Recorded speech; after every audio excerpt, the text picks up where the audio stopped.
ከፈጣሪ መሸሽ ይቻላል። ከአምላክ የተሰጠን ግልጽ ትእዛዝ ጥለን ወደ ተቃራኒው አቅጣጫ ብንሸሽ ምን የሚገጥመን ይመስላችኋል?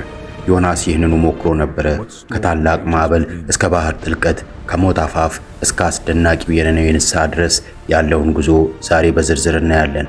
ለምን ዮናስ ጠላቶቹ እንዲጠፉ ፈለገ? እግዚአብሔርስ ምን አስተማረው? ውድ የቻናላችን ተከታታዮች በዚህ አጭር ቪዲዮ የእግዚአብሔር ምሕረትን እንመለከታለን። አብረን እንቆይ። እግዚአብሔር ቃል ወደ አማቴ ልጅ ወደ ዮናስ መጣ። ተነስተህ ወደ ታላቂቱ ከተማ ወደ ነነዌ ሂድ፣ ክፋታቸው በፊቴ ወጥቷልና የሚል ነበረ። ነገር ግን ዮናስ ነነዌ የእስራኤል ቀንደኛ ጠላት ስለነበረችና የእግዚአብሔር ደግሞ ይቅር ባይ መሆኑን ስለሚያውቅ ጠላቶቹ ምሕረት እንዲያገኙ አልፈለገም። ስለዚህም ከእግዚአብሔር ፊት ለመሸሽ ወደ ተቃራኒው አቅጣጫ ወደ ተርሴስ ለመሄድ መርከብ ተሳፈረ። ዮናስ በመርከቧ ከተሳፈረ በኋላ በታችኛው ክፍል ውስጥ ተኝቶ ሳለ እግዚአብሔር በባህሩ ላይ ታላቅ ነፋስም አመጣ፣ ማዕበልም አስነሳ። መርከበኞቹ ፈሩ። ይሄ ሁሉ ጥፋት ከመካከላችን በማን ምክንያት እንደመጣ እናውቅምና ዕጣ እንጣጣል ተባባሉ። ዕጣ ሲጥሉ ዕጣው በዮናስ ላይ ወደቀ። ዮናስም ጥፋቱ የእርሱ መሆኑን አመነ። መርከበኞቹም ምን እናድርግ ብለው ሲጨነቁ ዮናስ በራሱ ላይ ፈረደ። አንስታችሁ ወደ ባህር ጣሉኝ፣ ባህሩም ይረጋጋላችኋል አላቸው። መርከበኞቹ ዮናስን ወደ ባህር ሲጥሉት ወዲያውኑ ባህሩ ጸጥ አለ።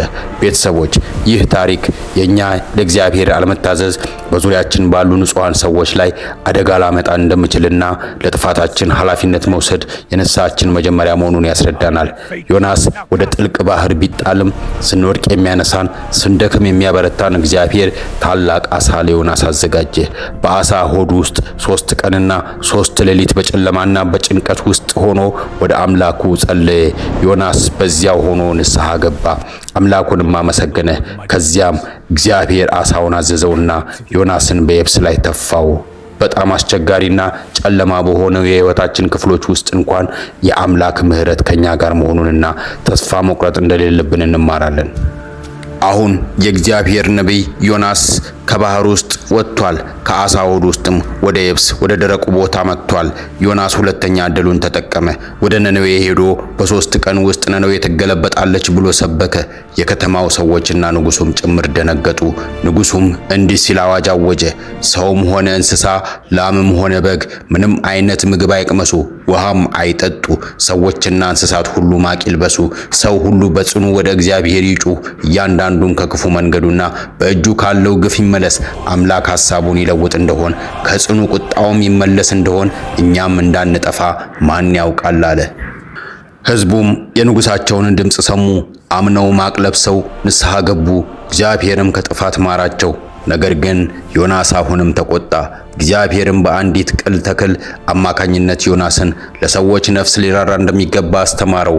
አምላክ ለሰው ልጆች ሁሉ ለጠላቶቻችንም ጭምር ያለውን ፍቅር እጅግ ሰፊ መሆኑንና እኛም እንደርሱ እንድንራራ ይጠይቀናል። ውድ ቤተሰቦች፣ እግዚአብሔር ለዮናስ ያቀረበው ጥያቄ ለእኛም ጭምር ነው። እኛስ እንደ ዮናስ ነን? በልባችን ውስጥ ለጠላቶቻችን የምሕረት ቦታ አለን ወይስ የምንመርጠው የራሳችንን ፍርድ ነው? አምላክ ለሁለተኛ ጊዜ እድል የሚሰጥ ንስሐን የሚቀበልና ፍቅሩ ከኛ ጥላቻና ጭካኔ እጅግ የሚበልጥ ነው። ዛሬም ቢሆን ከእግዚአብሔር ፊት የምንሸሽባቸው መንገዶች ቢኖሩም እርሱ ግን በመለኮታዊ ርኅራኄው ሊያገኘንና ወደ ትክክለኛው መንገድ ሊመልሰን ዝግጁ ነው። ውድ የቻናላችን ተከታታዮች፣ ቪዲዮውን ከወደዳችሁት ከእግዚአብሔር ወዴት እሸሻለሁ ብላችሁ ኮሜንት ላይ ጻፉልኝ።